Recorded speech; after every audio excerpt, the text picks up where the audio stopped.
Hey guys, how you doing? I'm looking at myself here and I'm seeing, oh boy, I'm in desperate need of a haircut, man. Well, we're going to be opening up here pretty soon here in Ontario. You know, the cases dip for, one moment, and Doug Ford and the Conservatives are racing to open up, and you know it's going to be the case. Don't worry, we'll plunge into a fourth wave soon enough.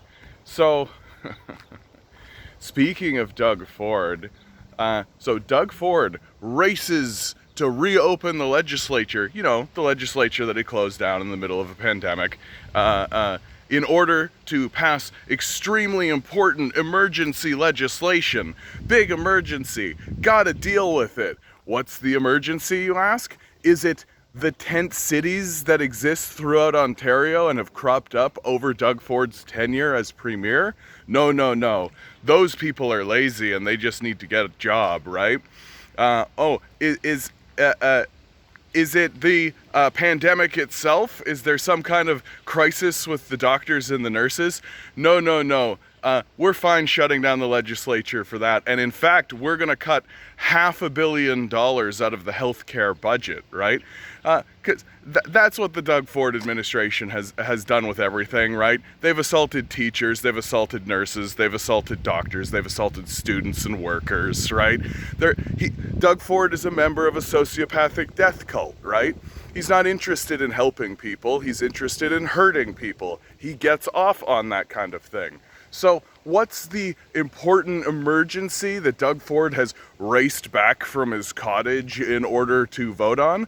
Well, Doug Ford had attempted previously to pass legislation in order to allow his billionaire buddies to pour as much money as they possibly could into his bank account so that he could do advertising. You know, he wants to do as much advertising as possible on the run up to the election season, which, if we know Doug Ford, is already started, in fact.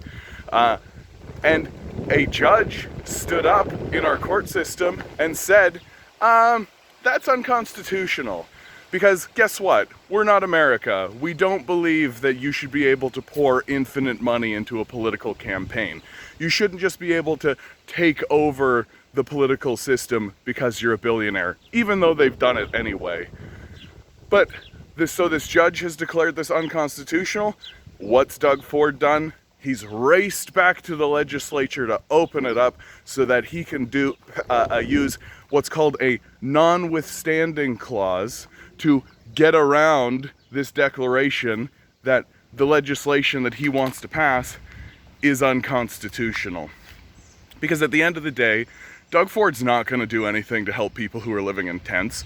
Doug Ford's not going to do anything to help nurses, doctors, lawyers, engineers, teachers, librarians, students, workers. Literally nobody is getting help from the Doug Ford administration.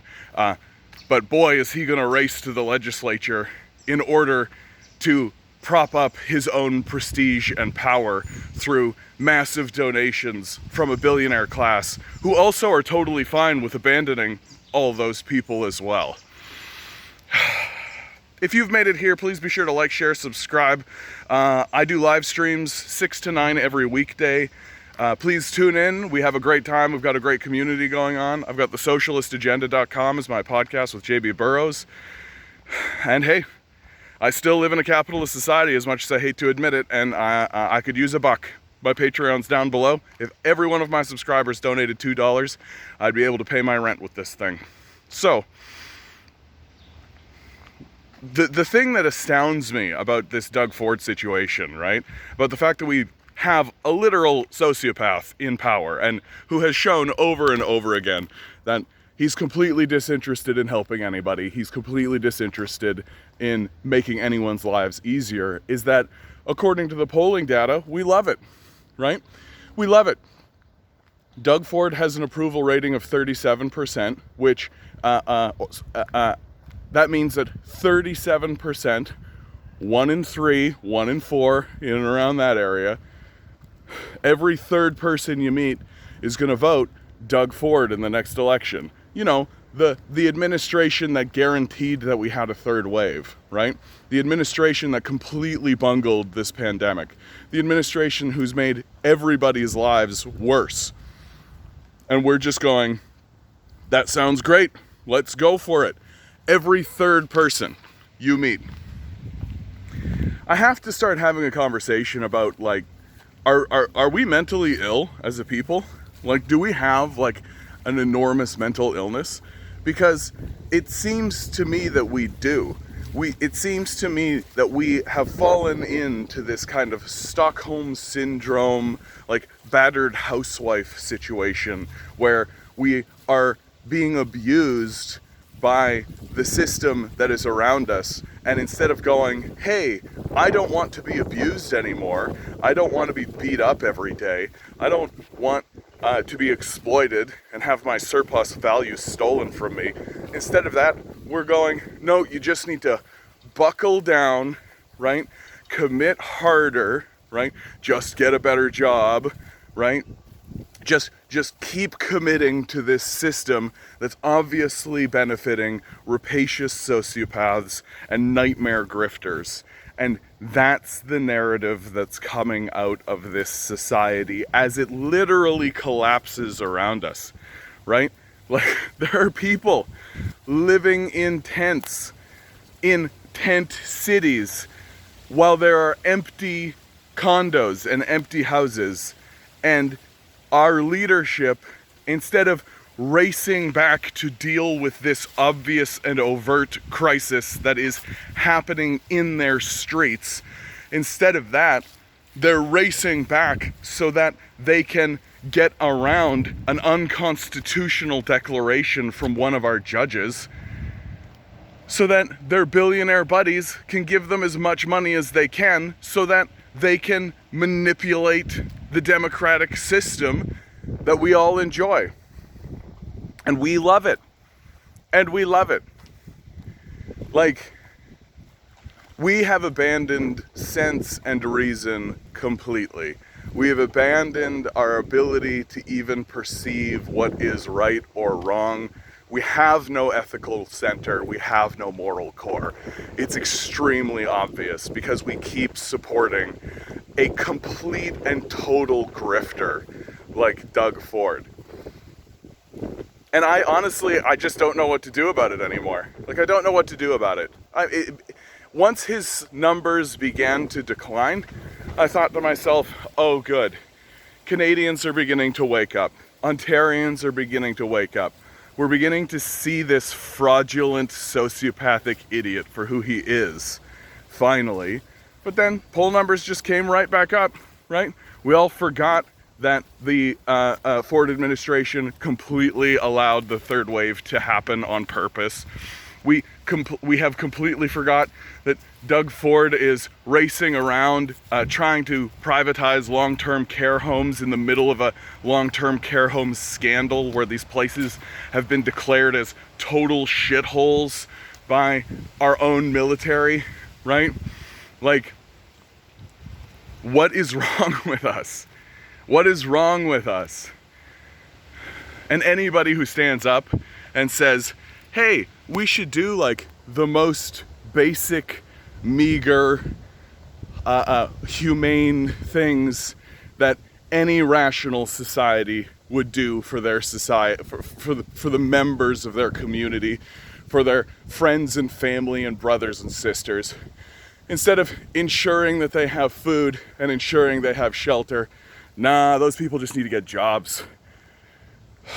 It's a disgrace and an embarrassment that 1 in 3 people are still supporting this.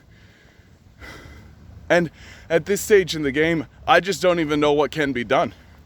Like, we're just gonna get what we deserve on this. That's really what it comes down to. We're just gonna get what we deserve. And when our economy collapses, because that's what we're heading towards, when the system around us crumbles to the ground and more people are funneled into these tent cities, more and more people are going to be homeless, are going to be unemployed, are not going to be able to pay their bills, are not going to be able to find their way. And those people, as far as Doug Ford are concerned, can get fucked, right? He's not going to race around and try and help any of these people. He's not going to do anything. And guess what? We're going to re-elect this guy. That's what's going to happen. We're gonna re-elect this guy. I don't even know what can be said anymore about this. Like, I don't even know. Do you want to live in this society? Is this the society you want to live in?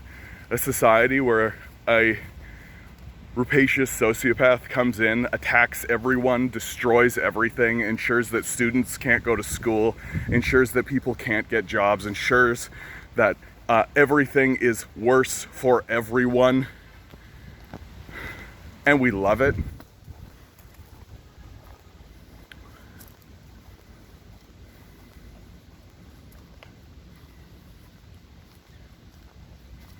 I just feel like my heart is breaking.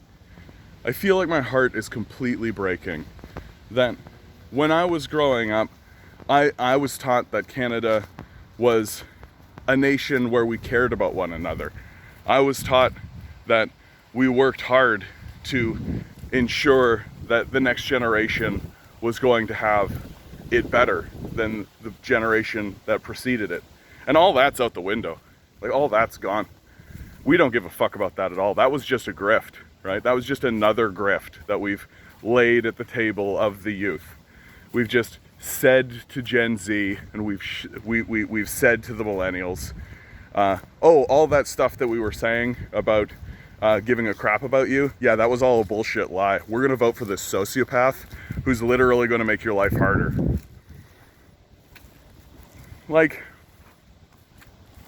we could have free and open education. We could have free and open healthcare. We could have a basic income. We could have all of this stuff. We could. But instead of that, we've decided that no, we have to ensure that 3 or 4 billionaires, first of all, exist at all, but then also that their bank accounts get more and more bloated. We are experiencing a mass mental illness, and there's no other description for it. Like, people are going to look back at us and they are going to wonder, like, why are we tolerating this? Why are we putting up with it? And the answer is just like a battered housewife, but we love it. That's the only answer that we're gonna get from these people, right? We love it. We love causing misery. We love causing pain. We love experiencing misery. We love experiencing pain. And a guy like Doug Ford, once we re-elect this guy, it's gonna get so much worse after we re-elect Doug Ford. It's gonna get so much worse. Because these first 4 years have just been Doug Ford, attacking the homeless and the disabled and people who are in poverty, kind of on the sidelines. You wait until he just gets open about it, right? You wait until he just gets completely open and takes the mask off completely and just starts assaulting these people in public. This is the end of this video, guys. Under these circumstances, you're doing wonderfully. There are sociopaths who have taken over the halls of power, people like Doug Ford, right? And he's doing everything he can to make the society extremely bad. And 1 in 3 Ontarians love it. They love how horrible their society is becoming. They love how terrible everything is. They love the misery that they're spending. They love seeing people living in tent cities. They love these things. They're gonna vote for this person again. We're gonna have Doug Ford again after this next election because we're so gullible and deluded. And if you want to live your own life, just know that I think you're doing wonderfully. Please like, please share, please subscribe, please send this stuff around. We need leftist voices to be pushing back, obviously, because 1 in 3 people in the population believe that Doug Ford is the bee's knees while he destroys the society. All right, good luck. We're gonna need it.